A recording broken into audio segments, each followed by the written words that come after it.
Okay, here's one for you. We should cap superannuation at $5 million a year. Now, I know it sounds kind of crazy, but hear me out. So, the point of superannuation is to have a comfortable retirement and be self-sufficient, or to be more blunt, it's to ensure that you aren't a burden on the public when you stop working. Super is currently taxed at 15%, and that's a pretty low rate. And it means that, in essence, we let people keep more money than we usually do. But why should we do that for something that currently some people are using to make more money than they need for retirement? So 15 years ago, there was no limit on how much money people could put into superannuation a year.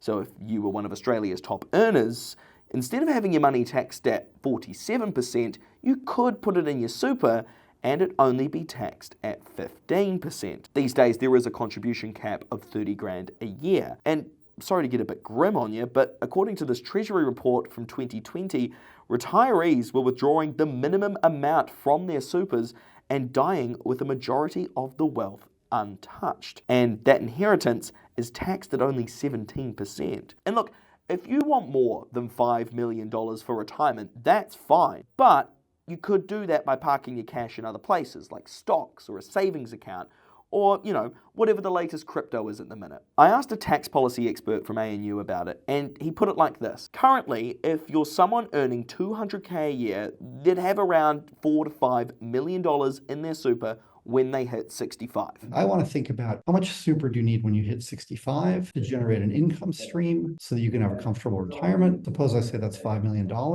I wouldn't mind seeing a rule that says you can contribute up to $5 million in super. After that, you can't save any more in super, you save it wherever you want. That would kind of get rid of a lot of these problems. So if you index that cap so it wouldn't be affected by inflation, it might work. It's something that I reckon will be a hard sell to the Australian public, but that could make a massive difference in the future. So the options that we have are to keep things as they are, where already wealthy people are accumulating more wealth than they're using, under a scheme that's supposed to be for retirement, only to have it passed on to their wealthy children, and where it continues to snowball and the economic divide between the haves and the have-nots continues to grow. Or we could try find other solutions that sees a more equitable and comfortable outcome for every Australian. This, after all, is just an idea.